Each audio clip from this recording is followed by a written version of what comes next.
ರಾಜ್ಯಾಧ್ಯಕ್ಷರು ಬರ್ತಾ ಇದ್ರು, ದಿಢೀರ್ ಅವ್ರ ಭೇಟಿ ರದ್ದು ಕೂಡ ಆಗಿರುವಂಥದ್ದು. ಯಾಕಂದ್ರೆ ಅದು ನಿನ್ನೆ ನನಗೆ ಗೊತ್ತಾಗಿರುವಂಥದ್ದು ಪ್ರಾಥಮಿಕವಾದಂತಹ ಮಾಹಿತಿ ಅವ್ರದ್ದು. ನಿನ್ನೆ ಬೆಂಗಳೂರಿನಲ್ಲಿ ಭಾಳ ಜಾಸ್ತಿ ಮಳೆಯಾಗಿ ಆ ವಿಮಾನ ಟೇಕ್ ಆಫ್ ಆಗಿಲ್ಲ ಅಂತ ಹೇಳಿದರು, ಬೆಳಗಾವಿ ಬರಬೇಕಾಗಿದ್ದು. ಅಷ್ಟು ನನಗೆ ಈಗ ಆ್ಯಟ್ ಪ್ರೆಸೆಂಟ್ ಇಲ್ಲಿ ಬರೋ ಹೊತ್ತಿಗೆ ಹೇಳಿತ್ತು. ಉಳಿದದ್ದು ನಾನು ಮಾಹಿತಿ ತೆಗೆದುಕೊಂಡು ನಿಮ್ಗೆ ಹೇಳ್ತೀನಿ.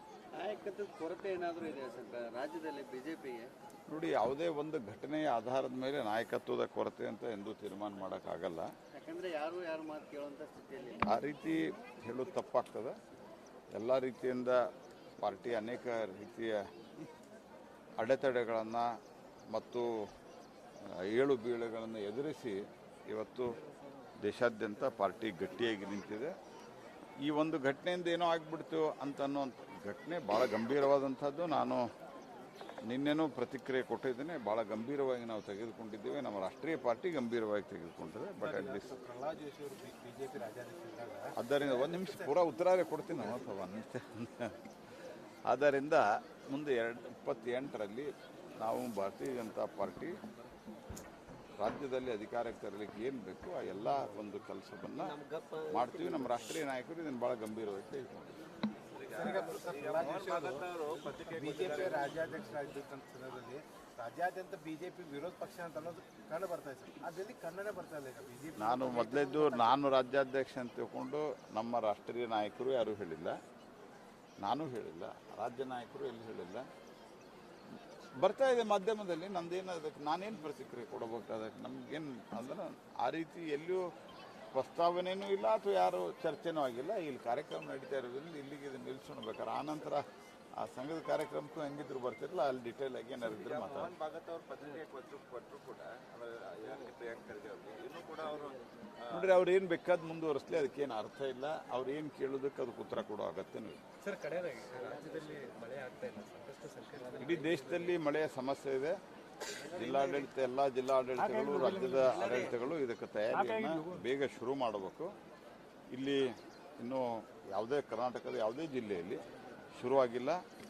ಎಲ್ನಿನೋ ಸೂಪರ್ ಎಲ್ನಿನೋ ಇಫೆಕ್ಟ್ ಏನಿದೆ ಅದು ಭಾಳ ದೊಡ್ಡ ಪ್ರಮಾಣದಲ್ಲಿ ಆಗಲಿದೆ ಅನ್ನುವಂಥದ್ದು ಮಾಹಿತಿ ಇದೆ. ಯಾಕಂದರೆ ಇದನ್ನು ಮಾನಿಟರ್ ಸ್ವಲ್ಪ ಮಟ್ಟಿಗೆ ನಾವು ಮಾಡ್ತಾ ಇರ್ತೀವಿ ಏನಿದೆ ಅಂತೇಳಿ. ಯಾಕಂದರೆ ನಮ್ಮ ಡಿಪಾರ್ಟ್ಮೆಂಟ್ನಿಂದನೇ ನಾವು ಎಲ್ಲ ಆಹಾರ ಧಾನ್ಯಗಳನ್ನು ಸಂಗ್ರಹಿಸೋದು ಮತ್ತು ವಿತರಿಸೋದು. ಹಾಗಾಗಿ ಇಟ್ಟಿದೆ ವೆರಿ ಸೀರಿಯಸ್ ಫ್ಯಾಕ್ಟರ್. 40% ಕಮ್ಮಿ ಆಗ್ತದೆ ಅನ್ನುವಂಥದ್ದು ನಮಗೀಗ ಲೇಟೆಸ್ಟ್ ರಿಪೋರ್ಟ್ ಬಂದಿರೋದು. It is a very serious cause of concern. ಹಾಗಾಗಿ ಇದ್ರ ಬಗ್ಗೆ ಎಲ್ಲ ಆಡಳಿತ, ವಿಶೇಷವಾಗಿ ರಾಜ್ಯದ ಮುಖ್ಯಮಂತ್ರಿಗಳಿಗೆ ನಾವು ಆಗ್ರಹಪಡಿಸೋದು ಆಯ್ತು. ಈಗ ಎಲ್ಲ ಇಲೆಕ್ಷನ್ನು ಮುಗೀತು, ನಿಮ್ಮ ಪದಗ್ರಹಣನೂ ಆಯಿತು. ತಕ್ಷಣ ಇದಕ್ಕೆ ರೆವಿನ್ಯೂ ಇಲಾಖೆ ನೋಡುವಂಥವರಿಗೆ ಸೂಚನೆಯನ್ನು ಕೊಟ್ಟು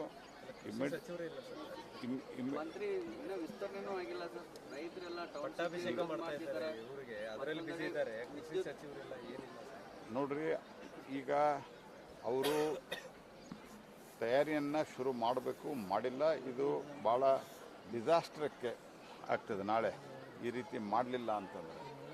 ಯಾಕಂದ್ರೆ ಪೂರ್ವ ತಯಾರಿ ಭಾಳ ಬೇಕು.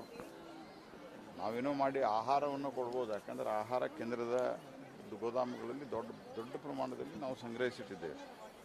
ಬಟ್ ಇದರಲ್ಲೇನಿದೆ, ಉಳಿದಂಥ ಮೇವು, ಕುಡಿಯೋ ನೀರು ಮತ್ತು ತರಕಾರಿ ಇವೆಲ್ಲ ಸಂಗತಿಗಳಿಗೆ ಭಾರಿ ದೊಡ್ಡ ಸಮಸ್ಯೆ ಉಂಟಾಗ್ತದೆ. ಯಾಕಂದರೆ ಮಳೆ ಶಾರ್ಟೇಜಸ್ ಭಾಳ ಜಾಸ್ತಿ ಇದೆ. ಹೀಗಾಗಿ ಈ ಪಟ್ಟಾಭಿಷೇಕ ಅದು ಆಯ್ತು. ಈಗ ಅವ್ರ ಅನೌನ್ಸ್ಮೆಂಟ್ ಆಯ್ತು. ಪಟ್ಟಾಭಿಷೇಕ ಏನು ಮಾಡೋದು ಇದನ್ನು ಅಂದ್ರೆ ಆಡಳಿತದ ಕಡೆ ಗಮನ ಇಲ್ಲ.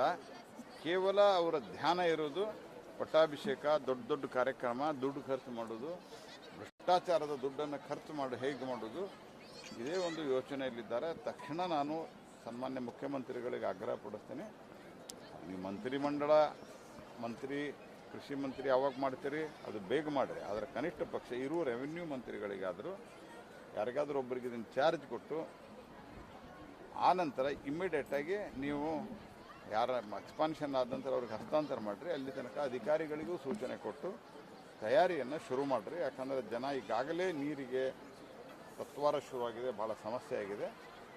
ನಿರ್ಲಕ್ಷ್ಯ ವಹಿಸುವುದು ಇದು ಒಳ್ಳೆಯದಲ್ಲ ಅನ್ನುವಂಥದ್ದು ನಾನು ಸ್ಪಷ್ಟ ಎಚ್ಚರಿಕೆಯನ್ನು ಶಿವಕುಮಾರ್ ಅವರಿಗೆ ಕೊಡ್ತೀನಿ. ವಿದ್ಯುತ್ ಖಾಸಗೀಕರಣ ಕೂಡ ಮಾಡ್ತಿದ್ದಾರೆ ರಾಜ್ಯದಲ್ಲಿ, ಅದು ವಿರೋಧ ಆಗ್ತಿದೆ. ವಿದ್ಯುತ್ ಖಾಸಗೀಕರಣದ ಬಗ್ಗೆ ಏನು ಆ್ಯಕ್ಚುಲಿ ಅವರು ಅಪ್ಲಿಕೇಶನ್ ಹಾಕಿದ್ದಾರೆ ಇದ್ರ ಬಗ್ಗೆಲ್ಲ ನಾನು ನೋಡಿ ನಿಮಗೆ ಪ್ರತಿಕ್ರಿಯೆ ಕೊಡ್ತೀನಿ.